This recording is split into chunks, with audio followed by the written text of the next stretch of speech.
Hair loss in humans is completely and utterly unnatural, and by the end of this video, you will be equipped with a much better understanding of this phenomenon and how to actually solve it. So, as you know intuitively, humans are the only species experiencing any kind of pattern hair loss at a very young age, right? The only way that animals actually lose their hair, well, there's about 4 reasons for that. So one, it's elevated stress, elevated cortisol on a chronic basis. This will make any species shed hair, even humans. The second reason is old age. So obviously, when an animal reaches the late stages of its life, it starts physically degenerating, and before all of the organs shut down, things such as their fur, such as their hair, everything starts falling off, right? Because everything is in the process of degenerating, and the hair is one of the first things to go because it's not as essential as the vital organs. Now, the third reason for why animals can possibly lose hair is malnutrition. Obviously, this should make intuitive sense to you. And the fourth reason is an unnatural environment. So if you ask any zookeeper at all, what happens if you don't accurately recreate an animal's natural living environment, they will tell you that that animal is going to degenerate very rapidly and lose a shit ton of hair and even exhibit suicidal tendencies, you know? So these are the 4 reasons why animals lose hair. Now, why would we be any different, right? Because, spoiler alert, we are the zoo animals as modern humans. And the fact is that because we are the zoo animals, and the majority of our issues, of our illnesses, including hair loss, has to do with our synthetic environment that doesn't accurately recreate our natural living conditions. Now, before we get into information that is going to blow your mind, as you can see here, what you're about to learn has allowed me to not only stop my own hair loss, but also reverse it, and this is still an ongoing process. So no, I'm not talking out of my ass, unlike a lot of small minds who are unable to let go of their preconceived notions would like to believe. So let's talk about the DHT myth, because chances are that you've heard of the idea that dihydrotestosterone is the main driver of hair loss, and I'll explain to you why this is completely nonsensical, and then later on we're going to get into the actual cause. So, first of all, if that was true, then explain to me why the testosterone levels have gone significantly down in the past 50 years, whereas the rates of balding, the rates of androgenic alopecia, which is a term I despise, by the way, because it's completely inaccurate, has only gone up. How is that possible? Because DHT is aromatized from testosterone. The more testosterone you have, the more gets converted into DHT. But as you can see here, this correlation is just strike one against the DHT theory. Now let's look at the second piece of evidence.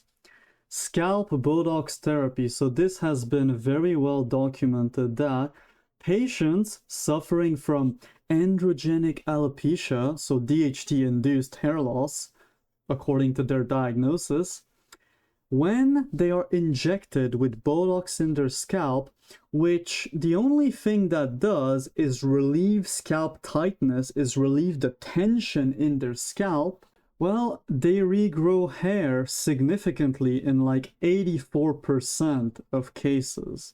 So, if it was truly a DHT problem, then this wouldn't work. Then injecting Botox into people's scalps wouldn't regrow hair if it was all about the DHT hormone. Okay, now let's look at the third strike against this theory.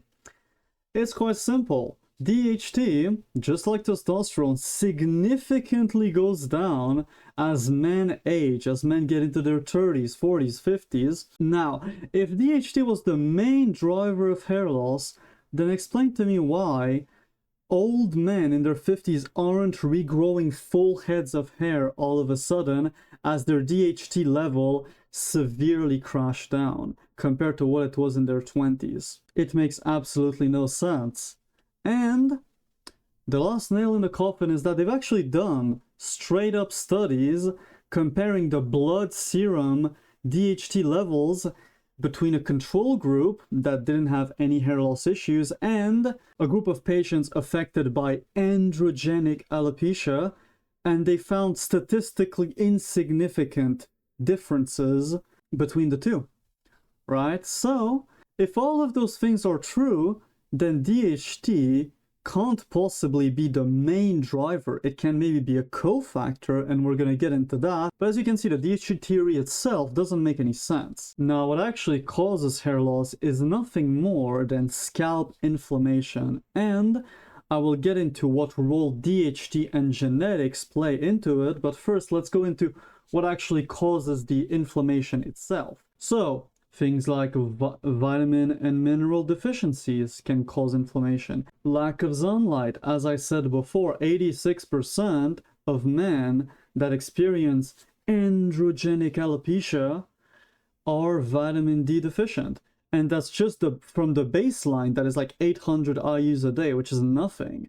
If you get your 9 to 10,000 IUs, that's going to make a significant difference. Or sleep, that is a given. Sleep is like the basis of every single function in your body. Leaky gut or poor gut health. So this is an interesting one. If you have poor gut health, not only is that going to cause inflammation on its own, but you're also not going to be able to absorb nutrients at the same rate as somebody with a healthy gut. So all the minerals and vitamins that contribute to hair growth and that deal with systemic inflammation in the scalp are suddenly cut down dramatically if your gut health is shit. So no matter what your diet is, this needs to be addressed in order for you to function optimally. Hair product usage, that causes direct inflammation to your scalp. All of the toxic hair products that you use are damaging to your scalp, are damaging to your hair follicles, and directly cause hair loss.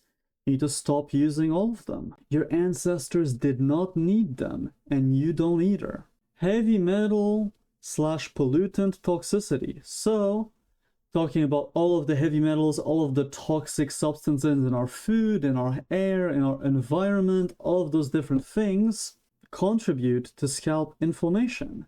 So cortisol obviously also contributes to hair loss itself, but it also exacerbates scalp inflammation as well. And as a matter of fact, you can develop multiple different types of hair loss as a result of that. This is one of the big ones you want to eliminate. Oxidative stress, same thing. And that is caused by a combination of diet, environment, lack of sun, overexposure to blue light. All of those different things will contribute to oxidative stress, but thankfully there are ways to easily solve that.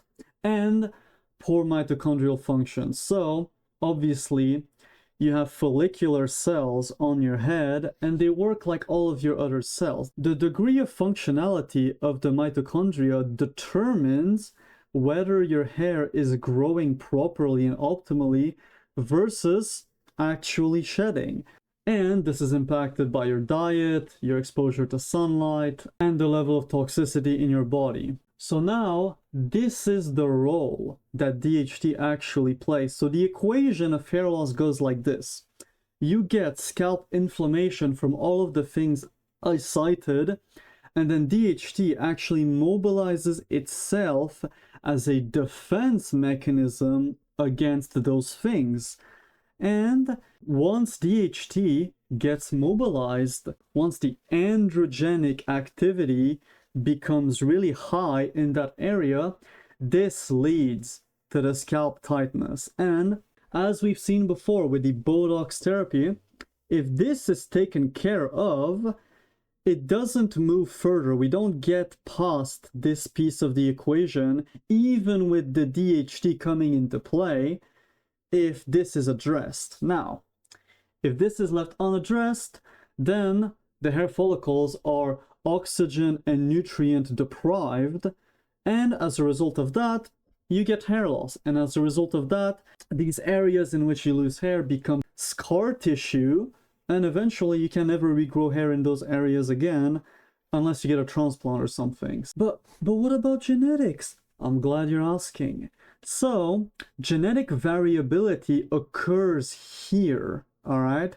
So some people, when their DHT mobilizes into their scalp, it doesn't lead to scalp tightness, it doesn't lead to any problems, okay? But some people that are genetically predisposed to hair loss, the DHT activity in their scalp is what drives scalp tightness and the rest of the equation. So that's the difference.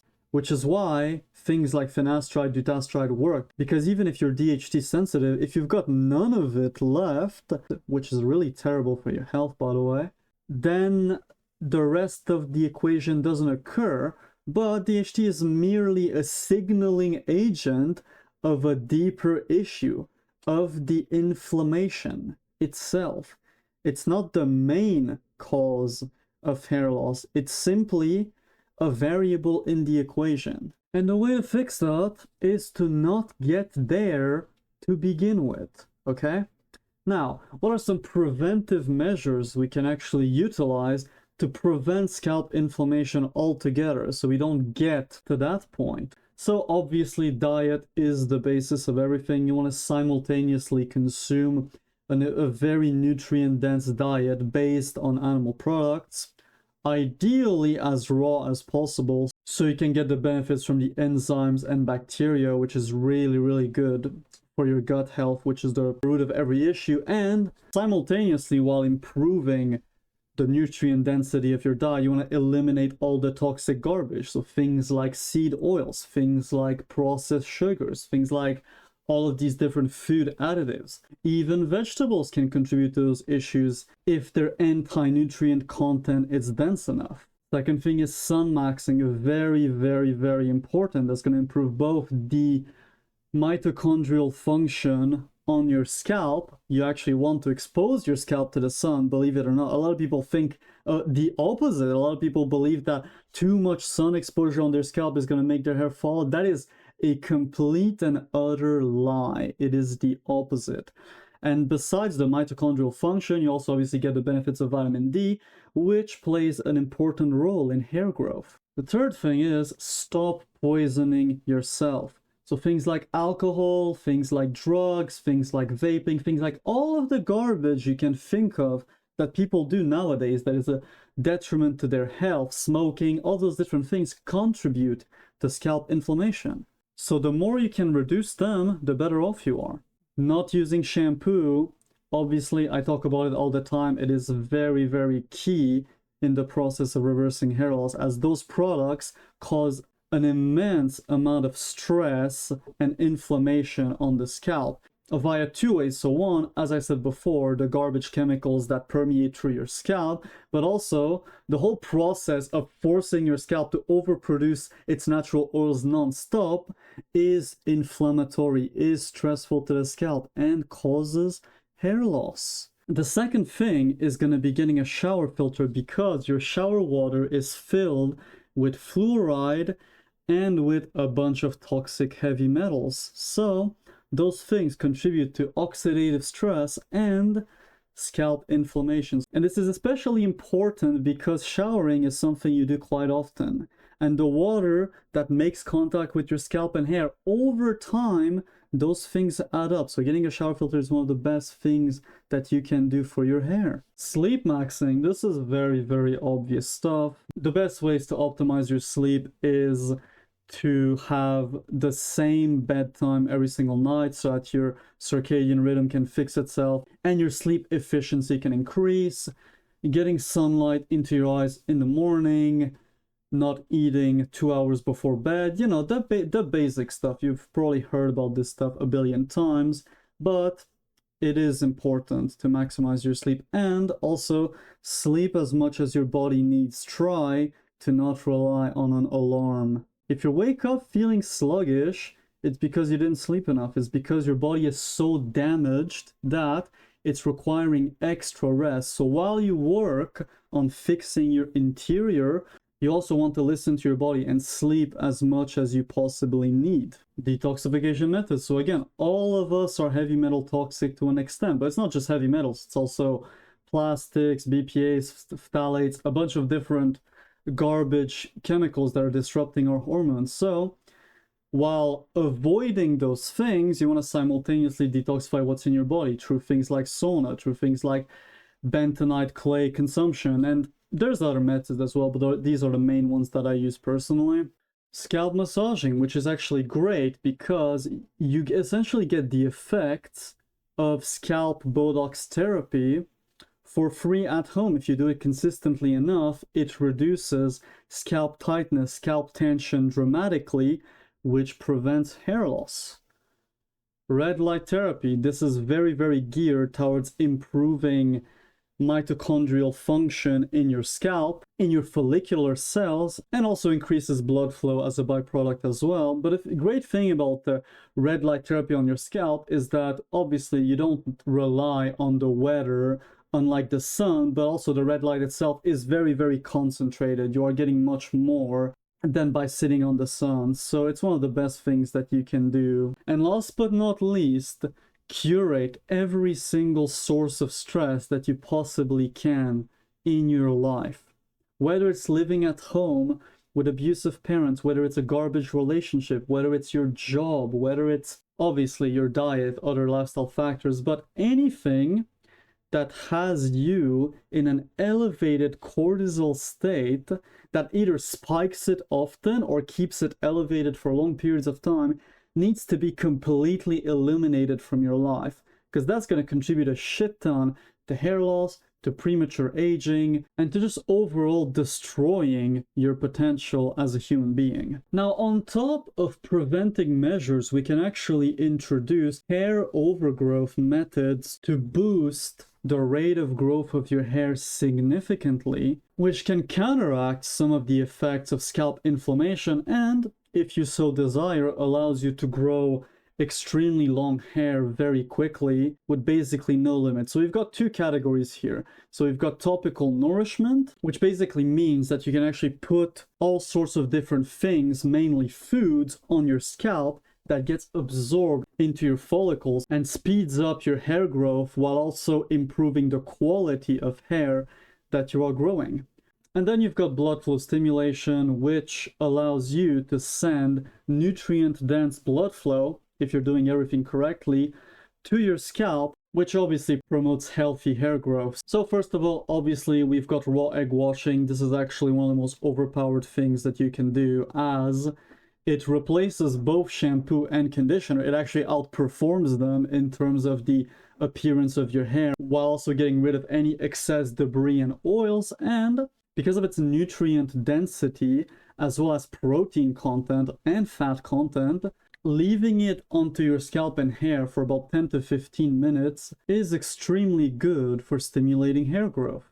Now, this is the Chinese Yao women, who are known for their extremely long and healthy hair that they grow very quickly. And the way they achieve that is through, again, topical nourishment. What they do is they utilize rice water and mix it with a bunch of different local oils, herb extracts, a bunch of different natural ingredients that are very nourishing to their hair, and as a result, their growth is basically unlimited and very, very quick. Now, in the middle, what you have are things that work through both pathways of topical nourishment and blood flow. So we're talking about spices now. So as part of a hair mask, a bunch of different spices can actually be amazing for your scalp, as they provide topical nourishment, of course, but also can increase blood flow to the scalp. So things like black pepper, for example, come to mind. It's one of the best ways to get rid of scalp oxidative stress as well. So certain spices you would typically mix with eggs or with certain types of oils as part of a mask. And then of course you've got hair oiling. So things like rosemary oil and peppermint oil both are nutritious to your scalp, but they both also work through the blood flow stimulation pathway, right? And then you've got other oils such as castor oil, avocado oil, all those different things that are more geared towards topical nourishment for hair growth and hair quality stimulation. And then you've got purely blood flow stimulating practices such as microneedling and inversion therapy. So those things are going to both recruit a significant amount of blood to your scalp, aiding in the growth of your hair. And the good thing about microneedling is that it also stimulates collagen synthesis to your scalp directly, which is what keratin, what your hair is actually made of, is derived from. Now, I want to change the way that you think about genetics, all right? Because a lot of people are mistaken when it comes to this very contentious topic. So, if we take something like acne, for example, you know a lot of people that, of course, they do all the bad habits, they eat all the garbage foods, they do all of the acne-inducing things, and they don't have any issues. They have perfect clear skin. So yes, everything is in part genetic. However, for the people that do deal with acne, then their solution is to fix their habits, right? Their solution is to fix their diet, to wash their face more frequently, and to do all of these different things that are conducive to clear skin. So a lot of these different issues aren't actually genetic, they're epigenetic. So the genes are existent, but they need to be triggered by environment. And it's the same thing with autoimmune issues, right? A lot of people fix their autoimmune issues through their habits, through changing their diet. Whereas some other people can do a bunch of garbage and be just fine because of their genetics. But the whole point is that while you are genetically predisposed to things, you can actually fix it by reducing the gene expression itself through your habits. And the same goes for things like Alzheimer's and just an infinity of conditions and diseases. In order for them to occur, there has to be a trigger, all right? And hair loss is no different. It's just that the majority of people that are experiencing it are constantly initiating multiple triggers that lead to it, and eventually it gets to an unsalvageable state. So yes, everything is epigenetic, and all of these issues, including hair loss, are completely and utterly unnatural. I hope you enjoyed the video and learned a thing or two, and don't let anybody take away power from you. These things are very much within your control. And if you're still watching, I genuinely appreciate you. Now, if you want to learn more on the matter, including the very specific protocols that I've used to reverse my own hair loss and increase my hair quality tenfold, everything you need to know is in the description. And as always, keep ascending.